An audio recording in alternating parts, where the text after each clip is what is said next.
Sup YouTube? This is One Way Past Cool. I'm back with another video. It's gonna be a short little video right here. It's gonna be a pretty informative video. It's gonna kind of explain a lot of things in a different way. I know a lot of y'all familiar with what's going on right now. There's a lot of drama going on right now. If you're familiar with the Fillmoe saga, and if you're not familiar with the Fillmoe saga, I'm gonna tell a little story that'll kind of fill y'all in. But I ain't gonna say no names. I want to protect the innocent, you know. I don't want people to think that I'm hating on this video right here, because this ain't a hate video. You know, there's gonna be characters in this video, but it's just to have characters. Okay. Let's take it back like the old Wild Wild West. I'm gonna put it like that. If y'all remember the Wild Wild West and how that went down, this is a little story like that. Okay, let's picture a town like an average Western. There's always a town, and within that town, you got yourself a mayor, you got yourself a sheriff, the local sheriff, you got yourself the local barber, the local blacksmith, you got yourself a banker. You know, these are different people that are associated with the town usually.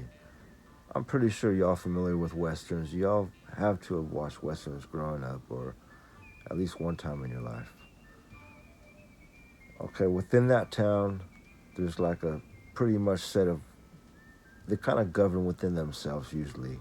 Usually the mayor up in there kind of runs shit, has the sheriff kind of do everything, and you know how that is. Well, it's a little story about the Wild West where one day the barber and the blacksmith decided they was gonna go out hunting one day out on the prairie. You know, they're out there on the prairie and they come across some Indians. And it just so happens these Indians, you know, they're down by the river. They're washing vegetables or whatever. That ladies, these happen to be women Indians. And at first, you know, the women, when the Indians, you know, they're kind of not sure of these men, but everybody approaches one another and they see that it's a friendly thing going on. You know what I'm saying? So, what happens is, one of the townsmen, let's just say the blacksmith, he gets to liking one of the Indian girls, and so he decides, I'm finna take this Indian girl back to town with me. You know, the barber tells him, I don't know if that's a good idea, you know, because how the town's gonna feel about that, you know, bringing an Indian girl into town. So he was like, man, I don't really care what they think, you know, this is, I want to make my own decisions, and if I want to bring this girl because I like her, I'll bring her into town. So he brings her into town. He has her up in his place, staying, you know, for a little bit. He has, actually, she don't even stay at his place, but she just comes through town. Everybody sees her, and they're kind of like, oh, man, what's this Indian girl doing here? People look at her, you know, she's pretty, you know, she's a pretty Indian girl. So they can't say she's not a pretty Indian girl. All of them are like, man, what's he doing bringing an Indian girl? Even though she's kind of pretty in the town. And with that, she ends up, you know, being a part of his life, you know, on a daily basis. Where she goes back and forth, like I said, stays with him, goes back and forth, goes back to her place, stays with him. People start seeing seeing her, and they start, people start talking to her eventually, and they start to see that she's a pretty nice person. And from that, people start to get a little deeper, though.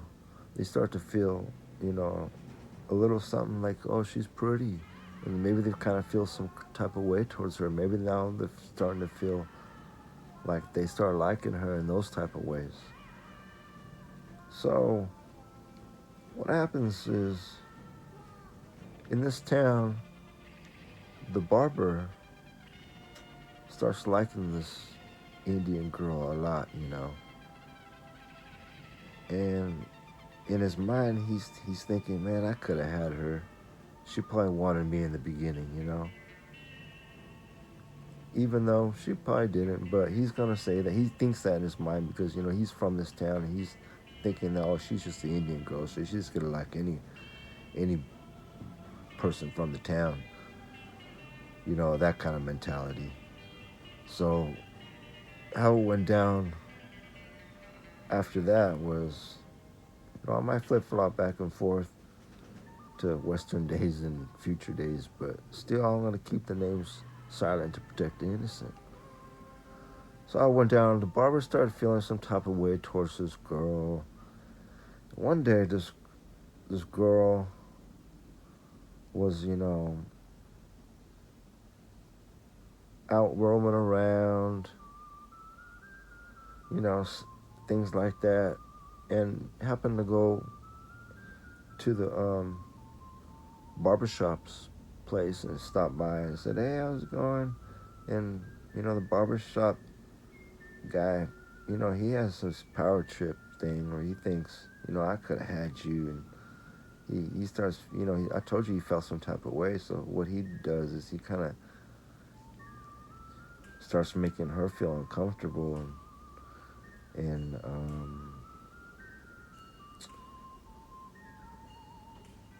in his mind he's thinking, man, I just want to snatch her by her neck. That's what this barber's kind of, I could just snatch her by her neck and take her, because that's how this barber kind of thinks. And so he goes and tries to reach for her, and she screams and runs out. You know, next thing you know, he's accusing her of, she came in there and tried to rob him, and she tried to do all types of things and just lying on her, saying that, she smells like sage and shit. Because, there was a time when, his blacksmith friend told him, man, she's cool and everything. She's pretty, but the only thing about her is that she does smell a little bit like sage, and I can't get rid of that sage smell. So the blacksmith is like, I try to live with it, and I try to do what I can do with it, and that's how that side of the sage story goes. And so the barber's out there, screaming to everybody, "Hey, look what she did," and da da da da da. There's other people in the town that are involved too. The blacksmith has got a brother. His brother, just got out of jail. He just does his own thing now. He just over there making country music, and you know what I'm saying, doing his own thing, talking about things he's gone through, and salute to him. He's doing his own thing, trying to do it the right way. You got the sheriff in town. He's out there. He got a little power trip on him. He's out there. He thinking he just can do anything. The sheriff in town. A lot of people look up to him. The sheriff. A lot of people look up to the sheriff, because he keeps it real. You know what I'm saying? The sheriff. Yeah, you got yourself the banker out there, thinks that he's banking, he's sitting there, and actually he's not sitting there, he's doing his thing, he's making his money and showing that he's banking, probably is banking. And you got the bar, you got the bartender, that's where all the gossip goes down, you know what I'm saying? The bartender has a brother brother pretty much runs the bar, but the bartender runs his bar and puts his name on the bar, but it's really his brother kind of tells him what to do. It seems like that's the gossip place where all the bars where all the gossip shit goes down. You know what I'm saying? You got the mayor of the town. That's the mayor. He can go back and forth. He can go from he can go all over. He goes from different places, jurisdiction. He does his thing. Him and the sheriff, they sometimes don't see eye to eye. Sheriff, because the mayor does what he wants, and the sheriff, is gonna point out what the mayor's doing wrong. But the mayor's still gonna be the mayor. The mayor. The mayor also makes music, you know what I'm saying? The mayor likes to make music and country music, and the mayor knows a lot of people. See, when you're a mayor, you know a lot of folks, high up people. So that's one thing about the mayor. The mayor has his position.